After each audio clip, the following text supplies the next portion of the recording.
to the better internet. Woo! My iPad, like, I think because I'm always signed on to one, it just like automatically goes to that one, even if it's on the other. It's annoying. Totally. It's okay. And also, thank you so much for the tutorial in the email. Oh, wait. I unfortunately don't have headphones that I can use with my phone, but yeah, that's a real problem. Can you hear me okay? Yeah, it's gonna be fine. It's usually like if people have their phones in cases, then sometimes the microphone, like the way it's spitting out our sound, it'll bounce off the case. I was watching a live stream with Bob the Drag Queen, and I forget who he was talking to, but they clearly had their phone in a case, and it was just like an awful, awful sound. And sounds like a fishbowl. Yeah. Right? He kept trying to explain, like, just take your phone out of the case, and the other person just wouldn't do it. They were like, whatever, I don't care. And he was like, okay, I kind of care. Like, it sounds awful, but you sound fine, so I think we're okay. Yeah. Okay, just let me know. And I thought I could find a way to do it on my laptop, but it's really weird. Like, Instagram won't let you do anything on a computer. Yeah. And I'm just always trying to be on my desktop because I like don't like phones, and I'm just like, why can't I just log on my desktop computer? So yeah. We feel you on that one. Yeah. We're like right now, we just applied for a grant to try to get some funding so that we can find a different way to do this, because we'd love to keep doing it next year, because it's turned out to be something that's very enjoyable, doing these like little live stream interviews.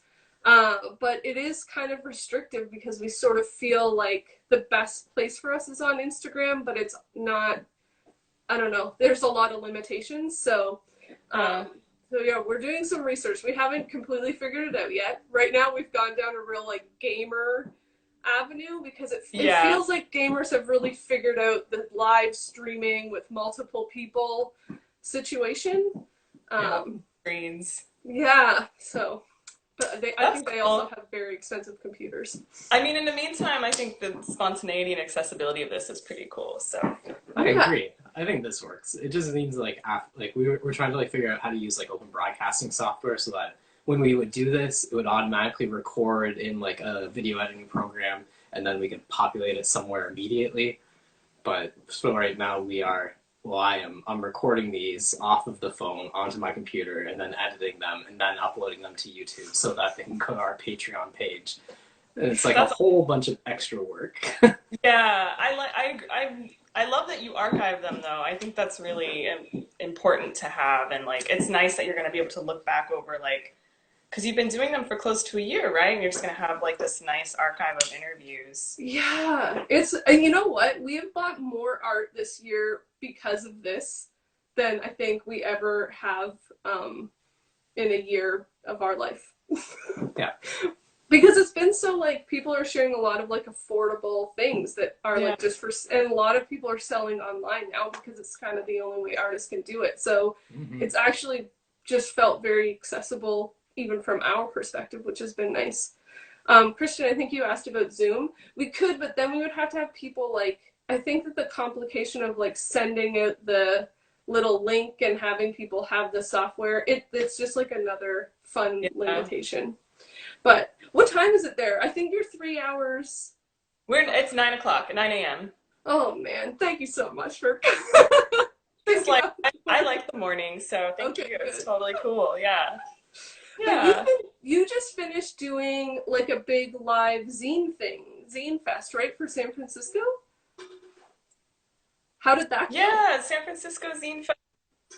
It was really lovely. Yeah, I was one of the guests of honor, and it was Cyberfest, so it was all purely virtual. They did it through YouTube live stream, which actually is like maybe a cool option because the people that are doing the interviewing are on Zoom, but then they broadcast it on YouTube. So it's similar to this, where you can just kind of go and click on it. Okay. That's when they did like the interviews and the virtual vending. It was lovely. I think, I was heartbroken that it wasn't in person. You guys know because you table, the festivals, it's like we're all kind of reclusive, just like working on our work. I think all the stuff that we do, comics, printmaking, is fairly solitary. And then it's like the festivals are like this release and this like reunion, and then you go and you're like, oh my gosh, social interaction, and then it's like, okay, we're gonna go back to our caves now, make our work, like, love you, see you in 2 months for the next festival, like, whatever. Yeah. So, you know, I really, really miss festivals and like the in-person energy of that. And I really appreciate that the organizers, I think it felt like a big like morale thing, like not just as like a guest of honor, but just to like have this concerted effort to connect like the zine community during this time. So I don't know, and I felt like they gave such a good effort, and they did something I think that's kind of unique compared to what other online festivals are doing, where they like gave each vendor, and there were still 150 vendors, everybody still had to apply like 5 minutes of screen time. So it was like virtual vending, and it was cute. You know, people had like their tables set up and they're like on video like this, like, you know, showing their zines. So it was really lovely and just like really affirming and supportive, and yeah, that sounds so good. So it was really sweet. I hope like you guys could like, I know you don't come this far as California, but it was so cute if you guys could vend like a festival in the future, like a San Francisco Zine Fest. It's such a good festival. Well, you know, it's funny because I completely agree with you that I can feel myself already like we didn't get to go to the printmaking conference that we normally go to every year, and that's like a way for us to see a lot of our like US buddies in one fell swoop. And so that was really heartbreaking. And then there's like 2 craft sales that we have been doing. I don't know. Well, one I've been doing since I was in high school. You've been doing it for almost like closing in on 20 years. Yeah, like it's been a really long time. Oh. And it's going to be an online kind of list of vendors, basically. I don't know, it's like kind of my holiday hello to everybody in the community, because you're right, you do kind of end up in your studio just making work and pulling these long days, and it's exhausting, and you do feel really disconnected from the public, and then you have this, you know, weekend of just over communicating, which is like exciting and exhausting, but I don't know, kind of makes it all feel worth it, and it does feel strange to not have that this year. Yeah. So I was really thankful that the organizers just like went all into like, and they made the festival actually last an entire month. So it was like each week there were like 10 vendors spotlit, and I think that kind of helped with screen fatigue. And then there were 3 guests of honor, and so we each gave had like an artist talk night, and then we each got to curate like a zine reading night, which was really cute. They were all really cute reading. So yeah, it was really lovely, and it was exciting to be included for that. So it's really interesting how people are learning to adapt, or at least tabling things of like an adaptation to something. Like I know like we've been talking about these like festivals and conferences, and like they are a big part of our world, and like I think as your community grows, like Chrissy was saying, it's really nice to just say hi to everybody, because like the reality is you can't hang out with all of your friends every night. Like we have so many friends at this point that like all we would do is socialize. So it's really important for us to like keep those social connections by being able to say hello at a conference. Mm-hmm. And it's like kind of strange to see how it's like changed a little bit. Like I'm like kind of sad, but I'm kind of curious and kind of sad by like what's going to happen in craft sale season. Because like I think like holiday crafts are like really, really nice, but like that's not going to happen this year. There's like there's no way they're going to let that happen. Nor should they let that happen. No, it'll just be different. But I realized that I skipped over the part where we have you introduce yourself and your practice. It's all good. It's like catching up with old friends. So it's really nice. I'm Tanna. I'm an illustrator and cartoonist and writer living in Oakland, California. And yeah, I can't believe it's been 4 years since I was at your residency. I can't believe it either. When I like pulled out the like sketches that you had done, and then I was like kind of just re-looking through your application and being like, okay, I want to like remember exactly what was going on. I was like, how has it been so long? And your work has changed like quite a lot. Like you've really developed, it's like such a cool aesthetic and voice for yourself. So it was nice to kind of take a walk, but then also like, realizing time is It Yeah, we're doesn't not gonna talk thing. about that. And it was like right before, it was 2016, so it was the election year. So I don't know. I know. I know. I just And have I like was some like, like weird can I just flashbacks stay? and like anxiety. Oh my god. Can I just stay here Worse, forever? Like when I was up there in Canada, I was like, can I just stay here? Like I know, we really should have just started building little houses so that everybody could just stick around.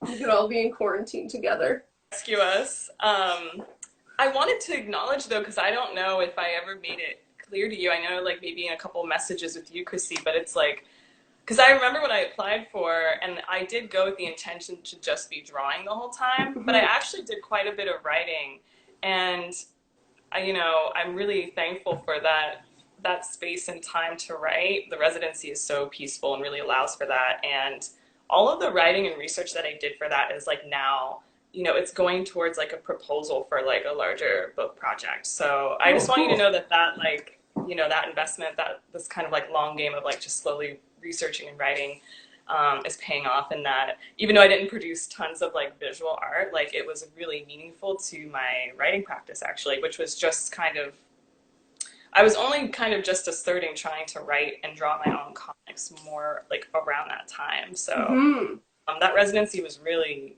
a big part of that period, and I don't know if I ever communicated that, so I just wanted to let you know. Oh, that's so great. Yeah, I think that your project, because you were working on that like kind of sisters project at that time, right? And is that what are we allowed to know that? Like, is that what the book is? It's part of it, yeah. It was okay. Like wanting to make a Black Western. And then, I think I was referring to it as Blood Sisters then. Yeah. And I'm calling it now like 1001 Nights in the West. So it'll be like a collection of stories. It's just like, it's really inspired by research on Black cowboys and like the fantasy, mythology, and history of like American Western expansion. Yeah, it was like such an awesome idea, and the research you were doing was really great, and the visuals that I'm seeing, because you weren't still drawing, but everything was like a lot of sketches and planning, and what I've been like watching on your Instagram, I'm like, I'm really excited. I think it'll be great. Thank you. Thank you so much. So, welcome to Flat Files. Flat Files is a show where we talk with another artist friend, and we share a couple works, and they share a couple works. And it's pretty casual. It's show and tell for art. And you have choice. You can go first, or you can have us go first. Oh, okay. Maybe, I guess I could go first? Yeah. Okay, so what's your first share? Okay, so I do have it pared down to 3, but I actually have a stack of zines because I was like, ooh, I might change my mind right when we get on the call because there's so much cool stuff, but I'm going to keep it concise and short. So I'm going to start with, and Chrissy, I know we've talked about this online. Oh, good. Yay. I'm excited. And I'm trying to show to the right, so hopefully it's not blocked.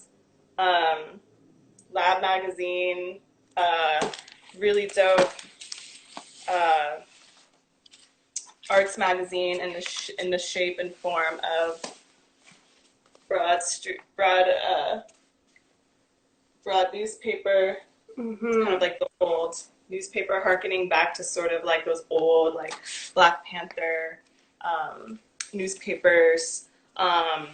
Each issue has a theme. I'm going to show some of the comics. I love seeing the scale with you holding it. They just funded the 3rd issue as well. These are huge. Oh, they're beautiful. Yeah, and I posted it back enough, but oh gosh, they're so good. Yeah. So they just funded the 3rd issue. It's curated by another cartoonist, Ronald Wimberly, and it's printed with Beehive Books, which is a really dope indie publisher press based in Philadelphia. And each issue has a theme. So it's, and I'm just going to hold this up while I'm talking. This is the beautiful case that that's what it comes in?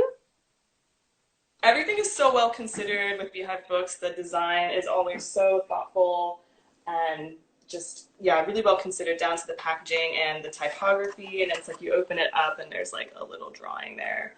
Oh, that's so great. Yeah, that's so an cool. illustration by Richie Pope. That's pulled from his comic in this issue. Um, That so yeah, packet, is that what you get sent in the mail? yeah. That thing is packaging amazing. So you open it up, and I pulled the paper out, but then the paper. Yeah, I know. Oh, it's so I know. nice. I'm a nerd for design. I know you guys are too. So Yeah. really Yeah. beautiful. Let me see if I can pull another. I'm just kind of pulling leaflets of the comics. So it's a collection of comics, essays, and aesthetic manifestos, interrogating and exploring history, aesthetics, race, gender, through the lens of cartooning. So that's like a paper doll cutout of a woman. Yeah, this was a really cool. Yeah. And this is in the second issue where they did this paper doll from a story that's in here, Lit Fits. Oh, that's great. Can people apply, or do they like curate who they invite? It's curated. Okay, I thought so. Yeah. It's very thoughtful curation. And so the first issue is 2018. I was going to try to pull out that issue too, but I don't know. I just moved and I don't know where that one is. But this is the second issue, and I have to say, because I'm really proud of this, I was included in the second issue. And this is not from the magazine, but I did a screen print of my comic separately.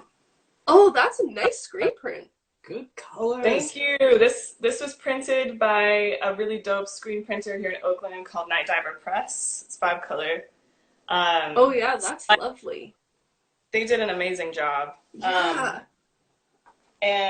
So I did a comic. The theme of the issue was death, so I did like a ghost story comic inspired by this history of the 1803 Ebo Landing Rebellion. So it was a rebellion where 75 slaves overthrew their masters and took over the ship en route to a plantation, and then marched into the water as protest to being captured and enslaved. So I did kind of like a dreamy fantasy ghost story based on that, and it was in lab number. I know they were doing kind of pre-orders for the most recent one, so I wasn't sure if there's back issues for sale somewhere. Yes, I think you can order the first two. They're on the third issue, which they just funded and will be released for like retail sale, I think, in January. And I think you can, through Beehive Books, order back issues. And they have a lot of accessible options. So they have sliding scale for digital only, and that's so nice. And they donate they have a lot of copies that they donate to libraries and prisons, which I really appreciate. I love this magazine so much, and it was really meaningful to be invited to be in the second one. Would you hold up your printed one again? Oh, sure. Yeah. I just love this print. This is so cool. Part of this is on your Instagram, right? Because I recognize this imagery. I really like this. Like, there's so many of these illustrations that you're doing that remind me of, like, I scoured the internet for, like, old engravings and old illustrations from, like, the 40s and stuff. And there's, like, there's one panel, the square panel, where there's, like, a sloped landscape and there's two people kind of walking down. Like, that is, like, quintessential 1940s illustration style. I really like it. Well, and the movement of your text too, from like panel to panel, I really love. There's like it kind of matches the gestures of your mark making, which I really like about your illustrations. Yeah. Thank you so much. I really appreciate that. I've been like working a lot more on lettering and being more intentional. So thank you for that. No, it looks really good. Oh, that's a great share. I love L.A.A.B. I just like salute Long Live L.A.A.B magazine. And okay, so zines. I have like. So we'll go next. We're gonna switch back and forth. Yeah. Oh, awesome. Okay, perfect. Yeah. So our first share is a screen print, also filled with text, so that makes it really fun. Beautiful.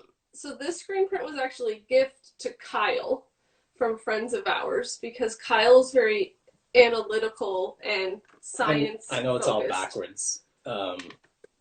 That's okay. But so what this is like it's a it's so me. It is like a polygon chart. Yeah.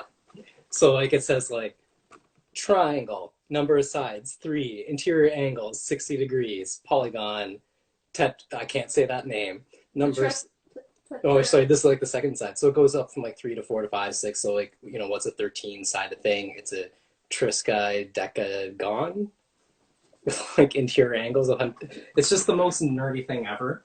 So it's printed by a UK printmaker, James Brown, and so he's created a few books for kids that are like, I think one of them is called A World of Information, and it's literally just a book filled with this kind of imagery of all sorts of different bits of information about the world. So like one page is just about bicycles and how they function and when they were invented and the different parts, and then another page is like all about clouds, and another page is the layers of the earth, and it's like it's kind of like an encyclopedia but without it being alphabetical but visual. Yeah. And it's, so each page kind of has a similar motif. So I think this is probably just a screen print from one of the pages in that collection. And he has several that are like kind of exploring different topics. But it was just like the perfect print for Kyle because he loves this kind of stuff.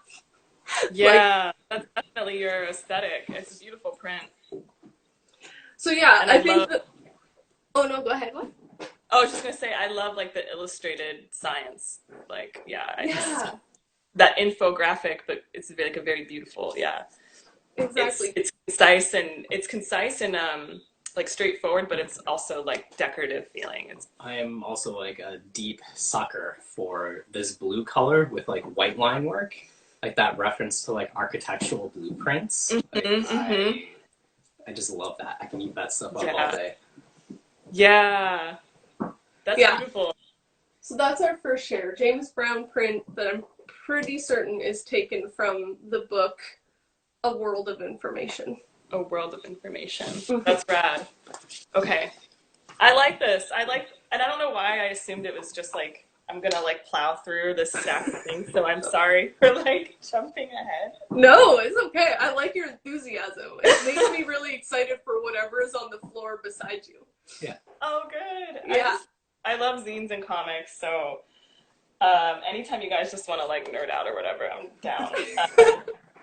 I know. Okay. I feel like I should send you some of the zines that we've been sharing and some that have been shared because I think that you would like some of the past zines. We had another friend of ours, Ruth Young, on, and she shared only zines, and they were so good. We bought hers, and then we have one from another group that she shared, but there was like a third one that I can't remember the artist, but really, really good. Like so good.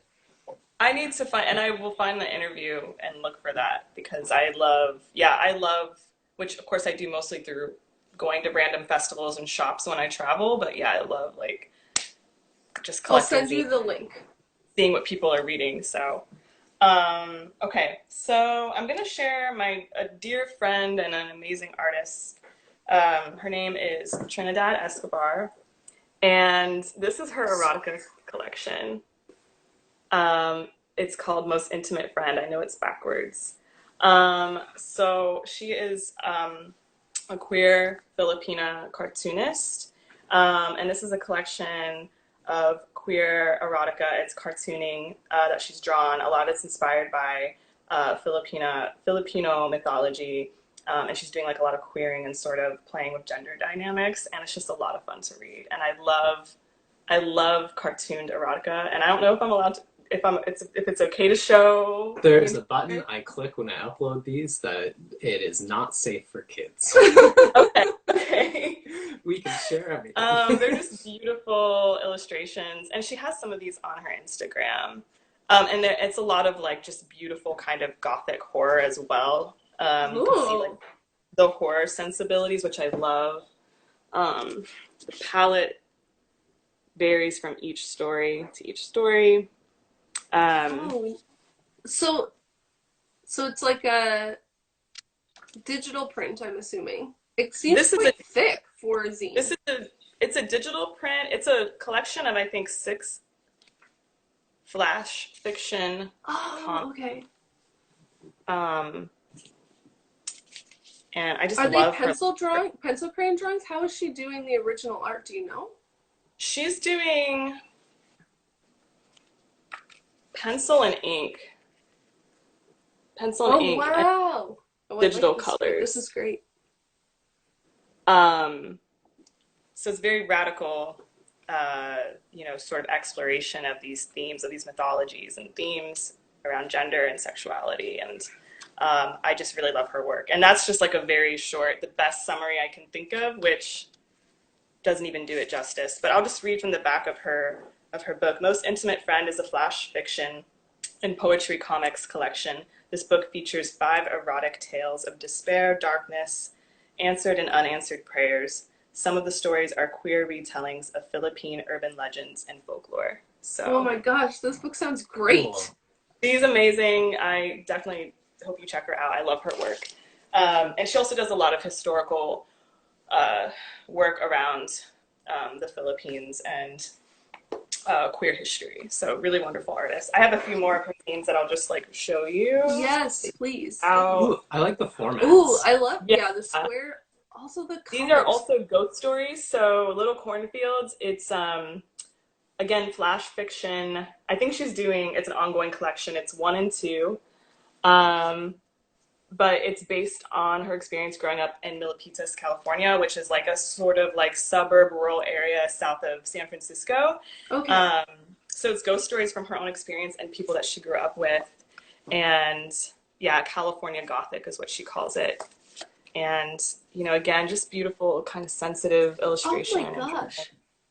These are adorable. The illustration is wonderful. She's amazing. I can't say enough good things about her. She's an amazing artist and friend, and such a force. Let me find another.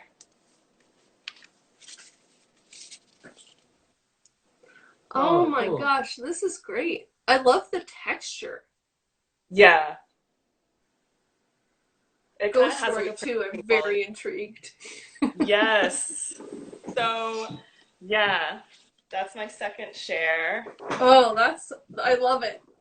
I love zines. There's just like, very accessible ways to invest in someone's career and have their work in a like, touch it, feel it. What? Okay, so the way we have to show this one is kind of strange because this project doesn't exist anymore, but I think it is a really cool project, sort of like thinking along the lines of like zine fairs and craft fairs and print and just like multiples and sharing work. So in 2012, and I think this might have been the like last year they ran this, his name was Christopher Clark. I couldn't actually find any information about Christopher on the internet, so I don't know if he's just disappeared, but anyways, it was a project that he had started and I think ran for, I have these. Oh, cool. Ran for a couple years, called the Littlest Print Exchange. So we did a mini gallery display in like a cabinet in a hotel chain called the Drake Devonshire here locally. So we built like a tiny gallery that fit in the cabinet. That displayed all the works of from this series. So it's a collection of 50 prints from artists from all over the world. So I just grabbed 2 walls because otherwise it would be bananas trying to show you all the different things. This is a Hey Peep, but I'll try to find the names of everybody that did prints that we're showing right now because I love that. I love that you built the walls as well. Like, oh yeah, we even built, so one of the artists made like a tiny cake that you could cut out and assemble, and it unglued itself, but we made a little plinth for it that sat in the gallery as like a tiny cake sculptural display. And there were little benches that you could sit on if you were a tiny person visiting the gallery. Oh my God, that's beautiful. That's precious. And so they're all like mounted on foam core, so they're like out from the wall slightly. But the thing that I really loved about this particular exchange is that the works are really small. So like, you can see the scale of them. I'm trying to think of like exactly what the size of this is. It's on the cover. Oh, I like that engraved piece. Yeah, or I guess they're all sort of like wood block or engraved pieces, right? Yeah, well, there was a whole variety. So some of them were digital. So I have a few more in here. What is the size of this? Like 2x2 or something? And these are all 3. Are these all from that collection and that box you showed? Yeah. So like they're all like 3x3 little prints from all over the world. Like they didn't have like a limit of like where you could. Oh, I like those. The color. Be from. Oops, this one's this way. Sorry. So essentially what happens is like artists, I think that's all the ones that I had in the box. All the rest are up on the little walls. Yeah. So artists were invited to create an artwork. So if you weren't a printmaker, you could create like there were some photographers that made photographs and they digitally printed them. Somebody that was a musician made like, remember when these were a thing you could play, these tiny discs? So they made like a mini disc of a collection of music for the exchange. And you would print, so you have to print 50 things, and then you ship all 50 of your pieces to the organizer, and then they assemble all of the different prints into these little boxes, and then you get a box. And then usually the artists could, or would for the most part, organize some kind of display of the work wherever they were. And then the organizers held, I think, a copy for themselves so that they could put the exchange up at different galleries in their area. So it meant that the work like got shown kind of all over the place, and you would send in information about where you had exhibited the work if you had organized a show, so that they could let the artists know where their work was being put up. Yeah. And yeah, I think I had like a little quote on the blog that I had put up about this way back when I joined it, because he had sort of answered the question like, why, like what made you interested in doing this? And he said something to the effect of like, I wanted to show that like bigger doesn't necessarily mean better, and that like a tiny image can still like have the same value, and it also allows for like easier accessibility and for people to exchange art around the world. I just really love that notion, and I loved the like ease of the project, like being involved. It is a lot of work to make 50 prints, but the cost out for making a print this size is not huge. So it's 2 sheets of paper. Yeah, like you can keep it within a realm that you can afford to do the project, and then you send that away and you end up with this like beautiful collection of art from all over the world, which is really so magnificent. And I just really love stuff like that. So I also love then making a mini gallery of it. The intimacy of that small size, and it's the same thing with like zines. Something I really enjoy and value. Yeah. No, I totally agree. Cool. And making a mini gallery was really fun. Yeah, I remember just how much you guys are very like handy. Like I remember how much of your like studio you had built out too. So that's really rad. Okay, so this is my last share. Choose wisely. This is hard. Well, okay. You can share more than 3. Yeah, I think we'll have time to share like a bonus one for sure. Okay, right on. Okay, I'm gonna actually share a printmaker since you guys are printmakers. So this is a zine. Really beautiful. Oh. An artist, Malaya, Tuyay. This is a risograph zine. She also makes work kind of like about, I think, myth and identity and grief. And this is a piece about mourning and grief. So nice. She does also like large scale, like I believe it's like wood carved prints that she like installs. And I love when artists kind of do this smaller archived, you know, documentation in the form of a zine. Oh, wow. Also a dear friend. I really admire her work. Is that text in those little bubbles, or is it just open space?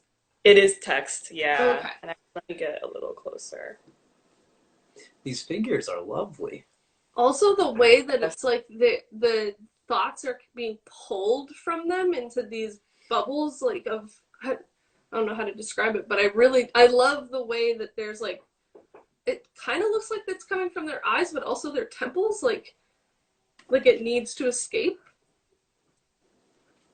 Yeah, it's really like sensitive and visceral, and I just love her drawing. Let me find another page here. Yeah, I have a lot of her work.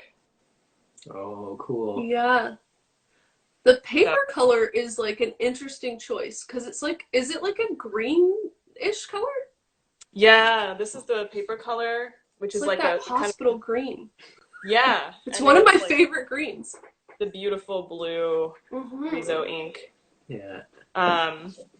So yeah, I'm spoiled. I'm just showing you all my friends who I love today. No, it's so good. That's the point, you know? It's to talk about like you and what you're doing, but then also to give you an opportunity to say like, here's some work that I'm really excited about, because, you know, there's just not a lot of opportunity for artists to show work right now. So we're trying to maximize our hour. I love that so much. It's very like sharing and community oriented. So yeah. So that's my share, and I'll just put it up one more time. Definitely check out Malaya's work. That's super cool. Is the band on the front, is it removable, or is it like, it is? Okay. It's just delicately folded. I love that. So that's the piece. Yes. Okay, that's so lovely. So it's the title of the zine. Got it. So that and the title of the zine is, since I know it's backwards on the screen, it's Holding Mourning. And that's mourning as in grief. Yeah. Cool. So nice. Oh, I want to see the like wood. You said woodcuts? They do. She does. Pieces? Yeah. Her gallery installations are large, like large figurative prints. You know, in that same aesthetic of very figurative. And then there are these like large installations. Oh my so she'll gosh. like take up the wall, or sometimes she'll have them suspended, and she'll do kind of like a whole landscape. Yeah. Really I want to beautiful. see that. That sounds amazing. Come to Bay Area. Oh, I would love to come back to the Bay Area. Come and visit before I leave. Because once everything's okay, I'm moving to France. So come before I move. What? Yeah. Like permanently? Yeah. So actually, like my COVID story is, I was supposed to move to Paris in May. And I'm obviously not now, but I mean, I had like my visa was almost done. I was going to go, I just got my book contract. So I was going to go like with the advance and work on it there, and then just try to stay forever. But I applied for like a 1-year visa and was going to stay in a friend's apartment. Oh, cool. Oh, so, I'm really sorry. The world just fell apart. What's that? And then the world just fell apart. And I you're was in like, such a scary country right now where like, you're like, why am I I've got to skip town before we fully descend into fascism. But yeah. Oh man, that's real sad. That's a bummer that you didn't get so to Paris. sad. Sorry to be dark. Oh. But I mean, something to look forward to once, you know, we're allowed to look forward to things again. Yeah. Yeah. That will be really cool though. Our last year is a piece that I've been working on, because we've been trying to also share our own work from time to time. The lighting is bad because it's a little bit shiny. So this one, I think I'm doing these little paintings that I think are going to turn into like larger paintings. that Kyle's like trying to make a bounce screen off of our. Just kill some of the light. Is that canvas? Is that like a So it's a little wood panel. So I had a bunch of, because I'm kind of like restricted to whatever materials we happen to have around. And I had all of these little panels that were painted up with other things. So I just sanded them down, gessoed over them, and then started playing around. Mostly I've been wanting to not kind of repeat what I feel like I've been doing for a really long time, which is very challenging. It's like knowing how, I don't know, it's like learning a new dance for me, I guess. Like I know how to walk and I know how to run, and now I'm like trying to teach myself how to skip or something like that. Yeah. And so I decided to try smaller scale just because I'm limited on resources at the moment. So I didn't want to just be using a bunch of the larger pieces when I'm mostly just playing and experimenting.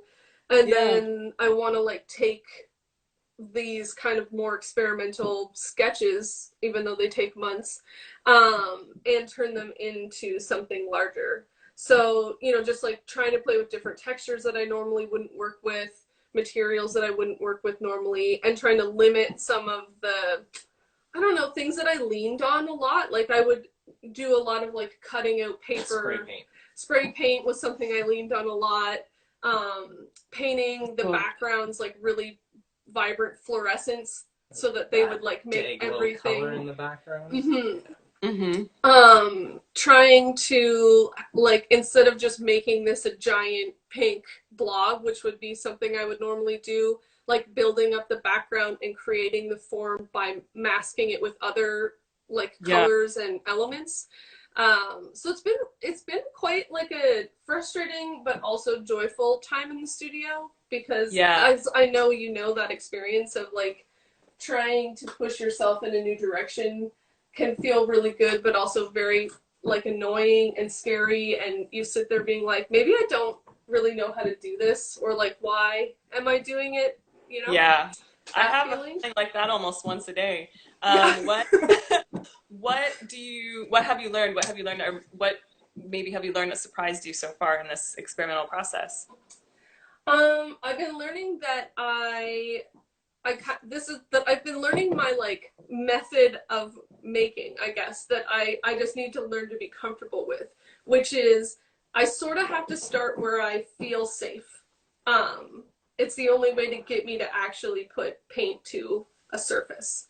And then I need to be okay with the fact that I have to like read a lot of books before I do the next little bit. And so there is this kind of gap period of like reading other people's artist statements, looking through magazines, whatever it is, like I need kind of like, before I decide to do the part that I'm not used to doing, I need to like step away for a while. Then I need to create something that has too much information and doesn't look good and has no composition at all. And be angry at it for a period of time, and then cover up most of it, only to then go back and reveal some of it. That seems to be the like method of subtraction and editing. Yeah. It seems to be the only way that it works. I can't just like come up with I think this is where print becomes a nice escape from painting, is that you can, especially with like screen print, I can lay something up digitally and it's like layers, and I can turn layers on and I can turn layers off. And then when it comes to the actual making of it, all of the complicated part is figured out. Then I'm just like mixing colors to match colors that I like, cutting paper to be the size that I want it to be, shooting screens using materials that I'm used to and I know how they're going to work, and then like just doing the labor, you know? Yeah, and that's so meditative, just the labor and like being able to drop in to process and like just be like, this is all I have to do, one foot in front of the other. I just have to like make sure the layers are lined up. Okay, next step, I got to make sure I'm, you know, cutting my paper appropriately. And I'm actually kind of bad at process stuff, but I do enjoy the parts of it that I get to do, because it's very meditative and you're like, okay, it is a break from the like the other, I don't know, the other aspects of image making. Where you're like, what am I doing? And also like there's just certain marks that I really love, and for some reason it bugs me that I use them all the time. But maybe I should just like surrender to them and be like, you know what? I really like these little dots. Let's just accept the fact that they're in all of the paintings, and that's okay. There's entire practices built on one single mark. I know. Pointillism is just dots. It's okay to use the same mark over and over. You don't have to feel bad about that. You know that, right? No, I don't know. I think art is like 90% insecurity. I understand what you mean too, that there's like I relate to what you were saying around the anxiety and just like the coming back, the leaving and kind of like researching and then coming back, or doing too much and then sort of the editing. That's how I feel about writing more than the actual image making, which I maybe worked that out with. My process is a little different. I kind of have all of that in like the thumbnail layout phase. So I kind of have that whole like back and forth and freak out where I'm like, I don't even know how to tell a story. How did I get this far in life? Like, what's happening? Like, that. That sensation, that doom sensation that you have when you make art, that's what making art is. You have to get there first, and then you have to save yourself. It never goes away, kids. It never goes away. It doesn't. It's so good. I feel like when I was in school, I was like, oh, this is a school problem. But future Chrissy will she'll just be banging out work. No cares, just freedom of making. No, that has not been the experience I've had at all. Not at all. But yeah, that's our last year. I feel like we have time if you want to squeak another work in. Okay, I will share. Let me see. I'm gonna share another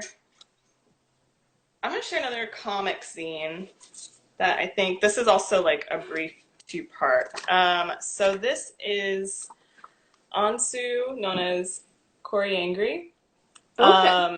She's a Korean American cartoonist, and she makes. I love her process in image making, but she makes entire comics with this clay sculpture. What?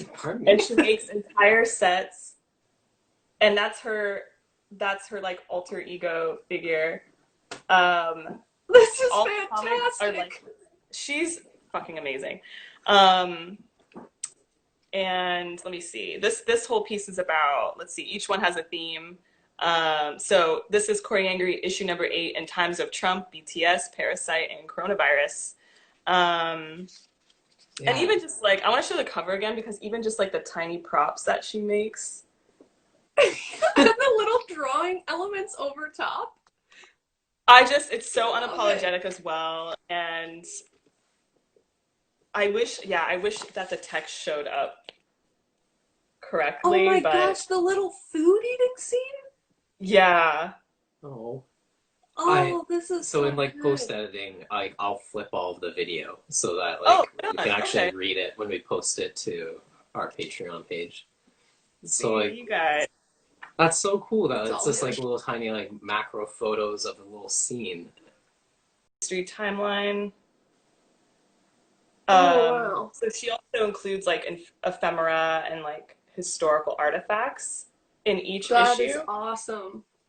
And the last thing I have to show is she always has a guest artist, I think, in each issue. So for this issue, she has Lindsay Adams, who's another local writer and zine maker, and she did this essay about Black and Korean identity. And this is like a Black Korean solidarity unity symbol. So she has this beautiful like collage and then an essay about that in the issue. How many issues are made, like, because this seems kind of current, so this must be a recent issue, right? This one came out, I think, in February, or like maybe in March. She started making it in January, I think, because I remember her posting the process. Okay. And then there's her information. You should definitely follow her and check out her work. Oh my gosh, that claymation is... Oh, wow. Yeah, Ansu's just fucking rad. I've only met them a couple times at zine fairs, but I'm just like a big fan. I think they put them out maybe quarterly. I imagine this is very labor intensive because it's just like, and one more. expensive too. Like, look at the quality of the printing is great. Oh my goodness. I want to see their studio. Like all the tiny bits that are like, do they keep everything? Is there just like boxes and boxes of little stacks of paper and... Yeah. I know. Tiny desks. They probably like reuse stuff too, so there's maybe like a sort of ruthlessness. I wonder if there's like a ruthlessness of just like, well, I got to reuse these materials, so now I'm like taking apart this prop, and now that prop isn't in that form anymore. I'm like, so yeah, I'd love to like interview her about it, but yeah, she's awesome. I think she's based in Los Angeles, but I could be wrong. Okay. Or maybe she's in Oakland, because I've seen her at fairs up here, but I don't know. But yeah, Koreangry, really dope cartoonist. So love it. Oh my gosh, your shares were so good. Thank you. So are yours. I love like seeing what you've collected. I feel like you guys just have this incredible archive of art, like artifacts, beautiful furniture pieces, beautiful like antiques. Like just being in your home and your residency was a lovely like sensory experience in itself. So thanks so much. Yeah, we do have a lot. We're sort of getting to the end of like, because we have a lot of like drafts or one-offs that people have done, and even when we were showing Mackenzie's work, when was that, last week or the week before, I can't remember, where it was like a proof. We're starting to get into things where I'm like, oh, I hope that showing this piece that's like not the end piece or was like an unsuccessful like throwaway left behind thing is okay, because like I know their work and it's really great, and even though this isn't like necessarily the best representation of what they do, it's still like I want to talk about them. But yeah, we're starting to get into some of the like really rough like APs where you're like, maybe this one isn't even worth showing because like half of it, the information is missing. So yeah, we're getting down to the. There's really a bunch of gems in there. There are, yeah, but yeah, I imagine. I think, and it's like as long as everybody involved is cool with it, I think I love seeing process and. So why? We have a student, when we were teachers, we have a work that was given to us by one of our students that I might have to research what her name was, because I'm forgetting everybody's name that we had as a student. Print? I think it was Yuki's. It's not a print, it's a drawing. It's like unbelievable. It's so good. It's like not representational of like what I can imagine she would be working on if she's still making things. But it was just like a funny drawing that she had done based on like stuff that Kyle and I had talked about in class. So just like a very personal work that I feel like we should show. But yeah, we might start dipping into like just some really obscure things that are not in any way reflective of somebody's actual practice, because they're hilarious and I still think they're worth showing. Like that. Well, and you've got like you've been running the residency for, was it 9 years? 11. Well, 11. Yeah. Yeah, no. Does this year count? That's a good question. But still, I mean, first of all, that's incredible. But secondly, like, yeah, that's a lot of collected art and process, and a lot of artists that you've seen at different stages in their practice. Yeah. I don't know, that's really exciting. Thanks. Yeah, it does. I feel like it feels weird right now, but it definitely still feels like great. And we've been brainstorming some different concepts for 2021 because it looks like we're going to be kind of in the same boat. Yeah. Going nowhere fast. So we have some new ideas that we're hoping we can figure out and then launch, so that Sparkbox is just gonna have a different sense, online feel, sense to it. Yeah. Yeah. In this interim that I hope doesn't last too much longer than another year. But yeah. Yeah. Exactly. I know. I want to go back to residencies and traveling, and yeah. Yeah, we feel the same. Well, I feel like we're going to get kicked off here shortly. So, this was amazing. And yeah, we're so happy that you came on. And if you still have a giant stack, maybe we'll like schedule you back in for another one when we do. I think we're like going to do until the end of November, and then we're going to do a season 2. So maybe you'll be in France by then. But yeah, I mean, I'd love to. And also just like, you know, informally, if you guys ever want to like kick it, like I'm down to just like nerd out about stuff like on Zoom or whatever. If you guys okay. Oh, Yes, I'm gonna send you the link of Rukyung's video so that you can check out the work that she showed, because I think you'll really like those zine artists. Please do. I will look at anything you send me. So yeah, thank you so much. Really appreciate it. Thank you. Have a great